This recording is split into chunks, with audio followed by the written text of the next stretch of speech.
Assalamualaikum warahmatullahi wabarakatuh. Saya Nurliana binti Azman, Muhammad Helmi Idham bin Eran dan juga Saidatun Nazihah binti Syafi'in akan membentangkan tajuk perbezaan antara bahasa Melayu kuno dan juga bahasa Melayu klasik. Assalamualaikum warahmatullahi wabarakatuh. Saya Nurliana binti Azman, Muhammad Helmi Idham bin Eran dan juga Saidatun Nazihah binti Syafi'in akan membentangkan tajuk perbezaan antara bahasa Melayu kuno dan juga bahasa Melayu klasik. Sejarah bahasa Melayu kuno. Penghijrahan manusia purba ke alam Melayu dikatakan terjadi antara 100,000 tahun hingga 160,000 tahun yang lalu. Selanjutnya, kira-kira pada abad ke-20 sebelum Masihi atau 2000 tahun sebelum Masihi, gelombang pergerakan manusia secara besar-besaran telah masuk ke Kepulauan Melayu yang dilakukan oleh suku bangsa Austronesia dari Yunan. Mereka ini dikatakan menjadi nenek moyang kepada suku-suku di wilayah Nusantara Barat. Mereka datang dalam dua gelombang, iaitu sekitar tahun 2500 sebelum Masihi dan 1500 sebelum Masihi. Bangsa nenek moyang ini memiliki peradaban yang cukup baik. Mereka faham tentang cara bertani yang lebih baik, ilmu pelayaran dan juga ilmu astronomi. Mereka juga memiliki sistem pemerintahan yang sederhana serta memiliki ketua pemimpin atau raja. Ketibaan pendatang-pendatang dari India pada abad akhir-akhir sebelum Masihi memperkenalkan sistem pemerintahan yang lebih maju. Dikatakan, Dewa Warman merupakan seorang yang memperkenalkan model pemerintahan berkerajaan dan beliau merupakan orang pertama. Beliau melanjutkan dan memajukan wilayah kekuasaan di bawah Architairum. Sebelum kedatangan pedagang India tersebut ke Kepulauan Melayu, bahasa yang digunakan oleh masyarakat setempat dikenali sebagai bahasa Melayu purba. Bahasa ini kemudian dinamakan bahasa Melayu kuno setelah mendapat pengaruh India. Bahasa Melayu kuno mencapai kegemilangan pada abad ke-7 hingga abad ke-13, iaitu pada zaman Kerajaan Sriwijaya. Bahasa ini menjadi bahasa pentadbiran dan lingua franca, iaitu bahasa yang digunakan sebagai perantaraan atau bahasa perhubungan antara orang yang berlainan bahasa. Mereka yang bertutur dalam bahasa Melayu kuno pada zaman itu merangkumi kawasan semenanjung Tanah Melayu, Kepulauan Riau dan juga Sumatera. Kenapa bahasa Melayu kuno diterima? Iaitu kerana bersifat fleksibel dan sederhana, iaitu mudah menerima pengaruh luar. Bahasa ini juga tidak mementingkan perbezaan status dan taraf penggunaannya, iaitu tidak terikat kepada perbezaan status, kepada perbezaan susul lapis masyarakat. Yang ketiga, sistem dan struktur kata bahasa ini lebih mudah berbanding bahasa yang seumpamanya seperti bahasa Jawa. Bahasa Melayu klasik. Bahasa Melayu klasik ialah bahasa Melayu yang digunakan pada abad ke-14 hingga abad ke-19. Pada zaman ini, pengaruh Arab dan agama Islam sangat giat berkembang di Nusantara. Bahasa Melayu klasik ialah bahasa yang berkembang selari dengan pengaruh agama Islam di Asia Tenggara. Bahasa Melayu ini berkembang pesat pada zaman Kerajaan Melayu Melaka sekitar 1403 hingga 1511. Kemudiannya berpindah ke Aceh dan akhirnya Johor Riau. Bahan bukti pertama penggunaan bahasa Melayu klasik terdapat pada batu bersurat Kuala Berang, Terengganu yang bertarikh 4 Rejab 702 Hijrah bersamaan 22 Februari 1303. Zaman bahasa Melayu klasik melibatkan zaman Kerajaan Melayu Melaka, Aceh dan juga Johor Riau. Bahasa Melayu klasik lebih jelas berbanding dengan bahasa Melayu kuno. Bahasa Melayu kuno kemudiannya diambil alih oleh bahasa Melayu klasik.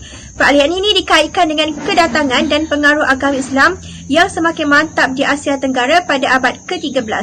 Sejak itu, bahasa Melayu mengalami banyak perubahan dari segi kosakata, struktur ayat dan juga bentuk tulisan. Zaman kegemilangan bahasa Melayu klasik berlaku setelah pemerintahan Kerajaan Melayu yang beragama Hindu sebelum itu memeluk agama Islam dan mempelajari bahasa Arab daripada para pedagang Islam yang datang dari Arab dan juga Parsi. Keadaan ini menyebabkan berlakunya penerapan unsur Arab dan Parsi dalam bahasa Melayu yang akhirnya telah melenyapkan bahasa Melayu kuno. 3 buah kerajaan Melayu yang penting pada zaman itu ialah Kerajaan Melaka, Kerajaan Aceh dan juga Kerajaan Johor Riau. Selain itu, pada zaman itu juga terdapat tokoh penulis yang penting dalam sejarah bahasa Melayu klasik. Antara tokoh penulisnya ialah Hamzah Al-Fansuri, Syamsuddin Al-Sumatrani, Sheikh Nuruddin Al-Raniri dan Abdul Rauf Al-Singkil. Karya yang terkenal pada zaman ini dapat dikesan ialah hikayat Raja-Raja Pasai, hikayat Muhammad Ali Hanafiah, hikayat Amir Hamzah, Bustanus Sulalatin dan Sulalatus Salatin. Assalamualaikum warahmatullahi wabarakatuh. Kita mulakan dengan sistem tulisan bagi bahasa Melayu kuno dan bahasa Melayu klasik. Bagi bahasa Melayu kuno, terdapat 3 jenis tulisan yang digunakan ataupun wujud pada zaman bahasa Melayu kuno. Yang pertama, tulisan rencong, yang kedua tulisan palava dan yang ketiga tulisan kawi. Bagi bahasa Melayu klasik pula, tulisan Jawi digunakan bagi bahasa Melayu klasik. Tulisan Jawi terbahagi kepada 2 pula. Yang pertama, tulisan kufi dan yang kedua, tulisan nasak. Baiklah, ini merupakan jenis-jenis tulisan bahasa Melayu kuno. Kita mulakan dengan tulisan rencong. Gambar ini ialah huruf yang digunakan dalam tulisan rencong. Tulisan rencong merupakan huruf Melayu tua yang banyak digunakan di Sumatera Selatan, iaitu di Bangka Hulu, Hulu Palembang serta di Minangkabau. Tulisan rencong ini kekal hingga ke abad 18, iaitu sebelum Belanda menjajah Indonesia. Orang-orang Melayu kuno menggunakan tulisan rencong dengan menulis di atas kulit-kulit kayu, daun-daun lontar, kepingan-kepingan logam dan batu-batu bersurat. Gambar di bawah ini pula merupakan salah satu bukti penemuan pada tahun 1892 yang mana menggunakan tulisan rencong di sebatang tiang batu di Kata Kapur, iaitu di Bangka Barat. Kita teruskan lagi dengan tulisan palava. Tulisan palava ini berasal daripada tulisan Hindu. Tulisan palava disebarkan apabila pengaruh Hindu-Buddha bertapak di alam Melayu ini. Berikut gambar ini ialah jenis huruf yang digunakan dalam tulisan palava. Tulisan palava ini digunakan bagi menulis pesuratan bahasa Melayu pada zaman bahasa Melayu kuno. Penyebaran tulisan palava ini hanya terhad dan diperkenalkan dalam golongan istana dan bangsawan sahaja. Golongan rakyat tidak menggunakan dan tidak diperkenalkan dengan tulisan palava ini. Antara bukti penggunaan tulisan palava ialah terdapat pada yupa ataupun tiang batu persembahan atau prasasti di daerah Muara Kaman seperti gambar di bawah ini. Kita teruskan lagi dengan tulisan kawi. Tulisan kawi ini merupakan tulisan Jawa kuno yang wujud pada abad ke-8. Tulisan ini pada asalnya berasal dari huruf Bangki atau dikenali sebagai Wenggi, iaitu huruf yang dibawa oleh orang-orang India dari Coromandel. Malangnya, huruf ini lenyap pada tahun 1400 sebelum Masihi. Seterusnya, ini merupakan tulisan yang digunakan pada bahasa Melayu klasik.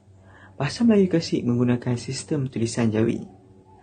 Tulisan Jawi ialah tulisan yang berasal dari bahasa Arab, kemudian disesuaikan dengan bahasa Melayu dengan menggunakan huruf-huruf Arab seperti alif, ba, ta sehinggalah ya. Bukti terawal tulisan Jawi digunakan dalam bahasa Melayu terdapat pada batu bersurat di Sungai Teresat, Kuala Berang di Terengganu. Tulisan Jawi terbahagi kepada 2, iaitu tulisan kufi dan tulisan nasak. Kita teruskan lagi dengan tulisan kufi. Tulisan kufi merupakan asas kepada qad ataupun tulisan Jawi. Nama kufi diambil bersempena dengan sebuah bandar yang dipanggil Al-Kufah yang terletak di Mesopotamia. Secara umumnya, ciri-ciri yang ada pada bentuk tulisan kufi ini adalah bersegi, tegak dan bergaris lurus. Bentuknya yang berunsurkan geometri, iaitu lurus dan tegak, amat sesuai diukir di mozaik-mozaik, jubin dan di batu bangunan-bangunan seperti masjid dan seumpamaannya. Antara bukti penggunaan tulisan Jawi kufi ini ialah terdapat pada batu bersurat di Pekan Pahang yang seperti gambar yang saya sertakan ini. Seterusnya ialah tulisan nasak. Tulisan nasak ini berkembang dari satu keadaan kepada satu keadaan yang lebih baik, bukan sahaja boleh dibaca, tetapi jelas dan kemas, serta bersistematik dan mampu menarik perhatian manusia dengan keindahan gaya serta lenggokan pada huruf-hurufnya. Tulisan naskah ini telah menjadi pilihan utama dalam penulisan naskah Al-Quran di dunia Islam, walaupun terdapat pelbagai jenis khat dan pelbagai jenis tulisan sebelum dan selepas kewujudannya. Tetapi kelembutan dan kejelasan serta keindahan khat ini telah mampu menarik perhatian masyarakat Islam dengan mengambil peranan penulisan Al-Quran yang selama ini dikuasai oleh tulisan Kufi yang seperti saya katakan tadi. Nama naskah ini diambil kerana digunakan untuk menaskah Al-Quran serta pelbagai bahan ilmiah yang lain sejak dari kurun pertama Hijrah lagi. Seterusnya, tulisan naskah ini telah menjadi tulisan utama bahan-bahan ilmiah hingga ke hari ini, sama ada dalam Al-Akhbar, majalah, komputer, rencana dan sebagainya, selain terus menjadi tulisan utama bagi penulisan Al-Quran. Assalamualaikum warahmatullahi wabarakatuh. Sekarang saya akan menyambung pembentangan daripada ahli kumpulan saya. Sistem ejaan. Terdapat perbezaan dari segi sistem ejaan dalam bahasa Melayu kuno dan bahasa Melayu klasik. Bahasa Melayu kuno terdapat banyak pinjaman daripada unsur Sanskrit. Selain itu, bunyi B ialah W dalam bahasa Melayu kuno. Sebagai contoh, bulan ialah wulan. Kemudian, tidak wujudnya bunyi I pepet. Contohnya, dengan ialah dangan. Seterusnya ialah awalan ber ialah mar dalam bahasa Melayu kuno. Contohnya, berlepas ialah mar lapas. Awalan di pula ialah ni dalam bahasa Melayu kuno. Contohnya, diperbuat ialah ni parwat, dan ada bunyi konsonan yang diaspirasikan seperti BH, TH, TH, KH, H. Contohnya Sukarshita. Dan akhir sekali ialah penambahan H. Contohnya ialah sahaya, sebenarnya ialah saya. Bahasa Melayu klasik pula ialah ayatnya panjang, berbelit-belit dan banyak struktur ayat pasif. Selain itu, bahasa Melayu klasik juga menggunakan bahasa istana, contohnya tuanku, baginda, dan juga banyak menggunakan partikel seperti pun dan lah. Dan bahasa Melayu klasik juga banyak menggunakan ayat songsang. Ia juga menggunakan kata pangkal ayat, contohnya al-kisah, hatta dan adapun. Akhir sekali ialah kosa kata arkaik, contohnya mashkur ialah bersedih, dan kesmara ialah mabuk asmara.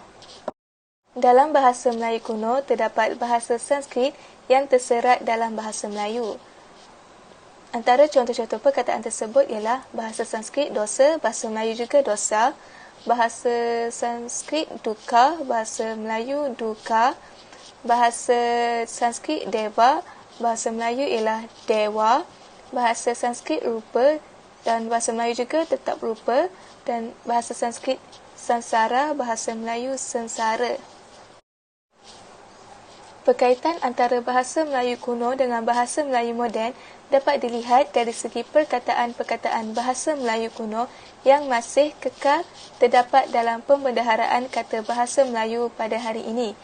Berikut ialah contoh-contoh yang memperlihatkan perkaitan tersebut. Contohnya, bahasa Melayu kuno nasyid, bahasa Melayu moden asyik. Bahasa Melayu kuno namaba, bahasa Melayu membawa, bahasa Melayu kuno seribu, bahasa Melayu seribu, dan bahasa Melayu kuno dangan, bahasa Melayu dengan, bahasa Melayu kuno banakna, dan bahasa Melayu ialah berbanyaknya, bahasa Melayu kuno ialah ko, dan bahasa Melayu ialah ke.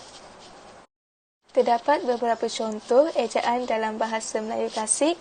Contohnya, ceritera ialah cerita, amarah ialah marah, mashkul ialah bersedih, dan berahi ialah cinta.